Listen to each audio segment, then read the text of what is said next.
大家好，歡迎收睇理財有方。現時嘅投資者咧，越嚟越重視自己嘅資產配置嚇。咁今日我哋就請嚟資深投資顧問林一鳴咧，上嚟同我哋講講咧點樣先係一個好嘅投資組合。Eddie 你好啊，你好。不如先咧同大家講下咧，何謂一個真正平衡嘅投資組合啊？其實我諗平衡嘅投資組合，可能即係每種唔同嘅資產都要喺你嗰個嘅組合裏邊啦。例如，譬如我哋常見嘅資產有股票啦，有債券，可能有一啲嘅現金，可能有基金、物業。咁咧，我哋就建議盡量唔好咧，哇！你全部錢擺晒落去一個資產嗰度，因為譬如如果有啲人所有嘅錢都擺晒落去股票，咁個股市一跌嘅時候咧，可能就損失比較慘重啦。咁我哋都建議譬如你每樣買少少，咁變咗譬如股市跌，你其他嘅資產唔跌咧，咁相對個損失都會減少啲咯，會係。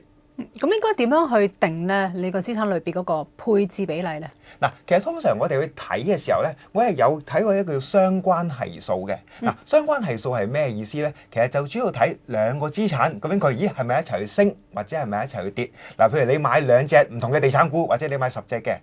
譬如個地產有咩壞消息，佢哋係全部一齊咁跌噶嘛。咁呢啲個相關係數就會比較高啦。但係如果有陣時，譬如你一部分係錢買股票，一部分係錢買債券，譬如你股票譬如有啲風暴大跌嘅時候，你債券未必會跟住股票跌，甚至可能會升翻啲添。咁呢個咧相關係數就會比較低啲啦。咁所以我哋投資嘅時候咧，盡量都揾一啲，譬如有幾個唔同嘅資產類別，佢哋嘅相關係數低啲咧，咁咧就可以做到一個真正嘅平衡嘅投資組合啦。啱啱你都提到債券咧，不如即係詳細講講，究竟債券咧係一個平衡啦，或者管理投資組合個風險方面咧，究竟發揮到啲咩作用啊？其實債券咧喺成個組合裏邊咧都幾好用嘅係嗱，因為我話大部分嘅投資者可能都集中喺個股票嗰度啦，咁咧而你債券咧相對同個股票咧，其實一般嗰個嘅相關性咧就會比較低啲嘅係，咁同埋如果係一啲高質素嘅債券咧，咁佢嗰個風險咧通常都會比較低啲，佢可能每年有幾厘嘅利息啦，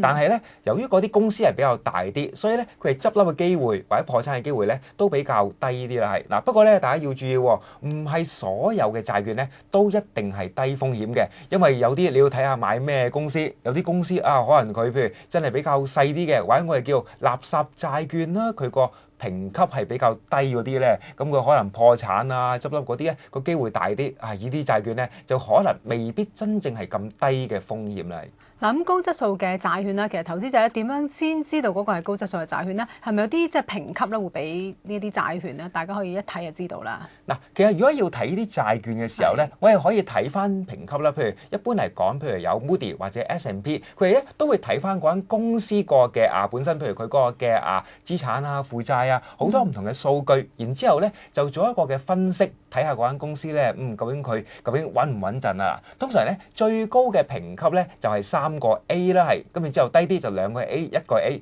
咁咧通常3個 B 或者以上咧，我哋就叫做投資嘅級別，即係 investment grade 啦。而2個 B 或者以下，咁再低啲可能有譬如3個 C 2個 C 嗰啲咧，我哋就叫做非投資嘅級別，或者咧市場上有一個俗語叫做 junk bond， 係一個嘅垃圾債券啦。所以如果普通嘅投資者，你可以考慮一啲譬如3個 B 或者以上嗰啲嘅債券啦，咁佢相對嚟講咧，佢哋個評級會比較高啲啦。雖然個利息就低啲，但係咧就會比較穩陣啲。至於嘅垃圾債券咧，可能真係要你自己好熟悉嗰間公司啦，知道個風險咧，咁先至可以投資。如果唔係咧，就可能避一避會好啲啦。係。啱啱你都提到咧，債券咧未必咧一定係低風險嘅。咁如果係講緊年紀咧，咩年紀適合買債券咧？有啲後生啲覺得我仲有好多光陰我使乜即係買呢咁穩陣嘅咧？咁係咪真係淨係適合年長嘅或者就嚟退休嘅人先適合買債券咧？嗱，其實如果買債券嘅話咧，我諗未必話即係一刀切，可能係後生或者老啦。因為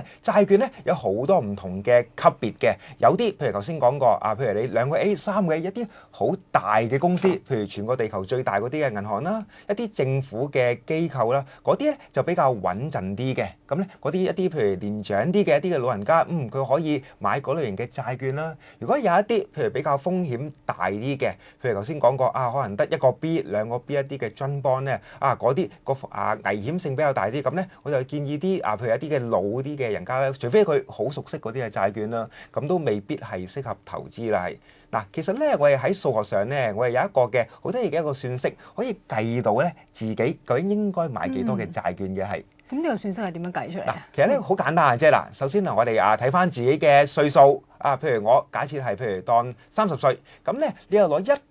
減翻你嗰個嘅歲數。咁然之後咧，得出嚟嘅數字咧就係嗰個股票嘅比例啦。例如你30歲，咁你應該就70%買落去股票啦，30%買落去債券嗰度啦。當然你年紀越大，譬如你60歲嘅時候咁你就可能40% 買股票，60% 買債券，會隨住時間而去有個轉變嘅係。嗱，你講開年紀啦，咁大家就係自不然會諗到啦，人生嘅唔同嘅階段咧有唔同嘅需要。咁如果債券咧喺唔同嘅階段，點樣可以滿足到唔同嘅需要咧？嗱，我諗債券咧作為一個比較穩陣嘅一個嘅投資咧，其實佢可以帶嚟一個定息嘅收入，咁變咗咧，當然如果譬如你好後生嘅，譬如你20零歲，你可以個組合比較進取啲啦，咁相對咧個債券嘅比例咧就未必要擺得咁高，但係你隨住年紀越大，譬如你已經退咗休啦，債券咧反而就一個幾好嘅投資咯，因為譬如你擺落去每個月譬如當一啲嚟收入，你咪可以當出糧咁樣去做咯。